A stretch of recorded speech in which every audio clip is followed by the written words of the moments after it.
17 وه نو چې کله نه په خبره پیښ یم او د دې په سیاست باندې نظر واچوم نو په هر ځای کې یو شان سیاست دی او چې دلته راشو د بدقسمتۍ نه دلته بل شان سیاست دی تاسو په دې باندې ډېر ښه پوهې او زما په خیال باندې د ډېر وخت نه په دې PK 57 باندې یو عذاب به ورته زه ویم چې دغه خلکو له لاسه یو عذاب په موږ باندې مسلط کېږي تاسو ته پته ای دا اوس الیکشن چې څنګه انداز کې روان دی او دغه خلک په کوم انداز سره راوتي دي او په کومې طریقې سره تاسو نه او زموږ نه ووټ غواړي زه ورته دا وایم چې دا خو څه د انډیا یا د دغه هغه فلم نه دی چې تاسو چې کوم دی بوزۍ والي څلوېښت ټوپکمار چې کوم دی هغوی بوزۍ والي او داسې راکوشي په شوق شوق سره او تاسو موږ ته وایي چې ووټ به راکوئ نو موږ به ورته څه وایو چې ولې نه به درکړو دومره ټوپکمارو کې دا یو عذاب دا د ډېر وخت نه په دې PK 57 باندې مسلط دی او په دې کې ډېر زیات ګناهګار موږ او تاسو هم یو عزتمندو وروڼو په داسې حالاتو کې چې تاسو دغه خلک ځان باندې مشران کې دغه خلک په ځان باندې مسلط کې نو بیا تاسو چې دغه درو ته کار له ورځئ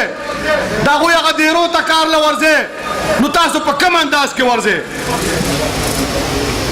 د کور مخې ته هم بلا ټوپکمار ولاړي یو وایي زما پې وینه پې کړې دا زما حق دی بل وایي زما پې وینه پې شوې دا زما حق دی یو ته هغه وایي منتري دی او دا بل امریش پوري دی دغه یې د ځان نه جوړ کړي دي زمونږ او ستاسو چې کله اقتدار ته دوی لاړ شي 15 کاله هغه یو اقتدار وکړو په ایمان یې ووایي هغه MP و که ټیکهدار و د MP څومره پڼ بچ راتلو د MP په دور کې هغه یو ځل ټیکهدار لایسنس کړی و چې کله دا بل په اقتدار کې راغی دا بل هم لګیا شو ځان له ټیکهدار لایسنس وکړو په PK 57 کې خو یو عذاب دی موږ څومره کلونه د دغې خلکو د لاسه دا حلقه لاندې پاتې شوه دا حلقه چې کوم دی د دغه نه د ترقۍ نه محرومه پاتې شوه ځکه چې بیا موږ خلکو ته ویلی نه شو هغوی ته موږ خپل حق دی نه شو غوښتی موږ خو ځان له خادم نه یې مقرر کړی موږ خو ځان له خادم نه یې منتخب کړی موږ خو په ځان باندې یو پیرغون مسلط کړی مشرانو خبرې وکړې دا ملک چې د څه مقصد دپاره آزاد شوی دی دا ملک چې په دې کې چې کومو مشرانو چې قربانۍ ورکړي دي چې کومه خاوره باندې زه نن ولاړ یم د حاجي صاحب تورنزو رحمت الله علیه په خاوره باندې زه ولاړ یم چې د هغوی قرباني راوالو او هغوی چې څومره قربانۍ علما کرامو ورکړي دي نو دا د کوم مقصد دپاره یې ورکړې وې آیا چې داسې خلک به بیا په موږ باندې مسلط کېږي داسې ډاکوان به په موږ باندې مقرریږي عزتمندو وروڼو موږ ټول د دې علاقې خلک یو یو بل ډېر ښه پېژنو یو بل ډېر د نږدې نه پېژنو چې د الیکشن نه مخکې چې کله دوی امپیاګان نه و د دوی څه او چې کله بیا دوی امپیاګان شو بیا د دوی څه دي زه ډېره په افسوس سره دا خبره کوم مشران ناستې خبره اوږدو منه خو چې کله عوامي نشنل پارټۍ په اقتدار کې وي او عمل په خېټه موړي نو بیا پښتون بچې په خېټه موړي خو چې کله هغوی د اقتدار نه لر شي او عمل وکړي شي نو بیا دوی راپاسي وایي پښتانه سرتوره دي پښتانه وږي دي پښتانه تږي دي دغسې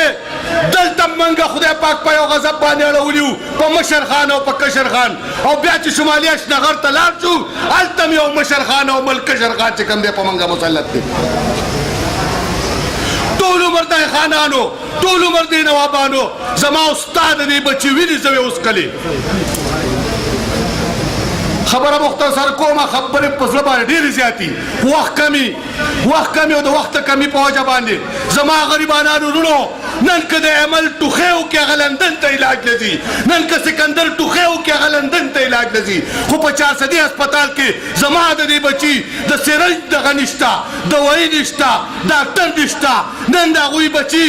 په لندن او په ملیشیا او په دوبۍ کې سبقونه وایي زما بچي دا دلته په سکول کې ټاټ نه ملاویږي دا هغه نظام دی وروڼو چې دا موږ ته قطعاً نه دی منظور موږ د الله د اړخه غریبانان نیو موږ د الله د اړخه مسکینان نیو موږ په الله پاک په داسې خطه کې پیدا کړیو چې انګریز د دې بل کته دې ته به سونې کې چړیا وي سونې کې چړیا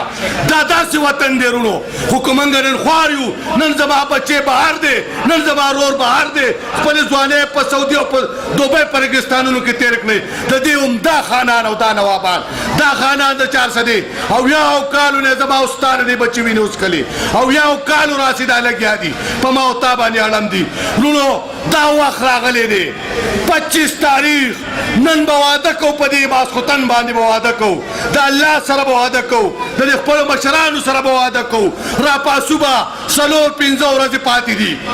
3 ورځې خلک سیروزې لمزي وروڼو 3 ورځې خلک سیروزې لمزي په موږ او تاسو باندې یو فرض دی چې د دغه خلکو نه د نجات یوه ورځ موږ او تاسو له الله پاک په لاس راکوي 25 تاریخ د دغه ظالمانو نه د دغه کافرانو نه د دغه بزدلانو نه د دوی نه 25 تاریخ چې کوم دی دا یوم نجات موږ له تاسو موږ او تاسو له الله پاک راکوي اوس که په دغه 25 تاریخ باندې موږ او تاسو ځانونه پیژنو او یا کاله دې خلکو موږ سره څه وکړه بیا په تاسو په دغه خلک په موږ باندې راولې په ځان باندې راولې د دې خپلو بچو مستقبل ته نه ګورې وروڼو یو واده را سره وکړې او د ایماندارۍ واده را سره وکړې چې انشاءالله په 25 تاریخ به راپاسو که نه به راپاسو د هغې نه مخکې لاسونه را سره اوچت کړې په دې ماښام باندې انشاءالله د دغې خلکو نه به نجات حاصلو که نه به حاصلو په کتاب باندې به مهر وهو که نه وهو ګوره ډېر تکجن دي ډېر چې کوم دی ډاکوان دي هسې نه په 25 تاریخ تاسو رډي ودرېږئ د دوی ټوپکو نه مه یارېږئ زموږ سینې ورته کولاو دي تاسو تکړه شئ په 25 تاریخ د خپلې پیټۍ څوکیداري وکړئ د خپل بوت څوکیداري وکړئ انشاءالله 25 تاریخ به د دغې خلکو نه زموږ یوم نجات انشاءالله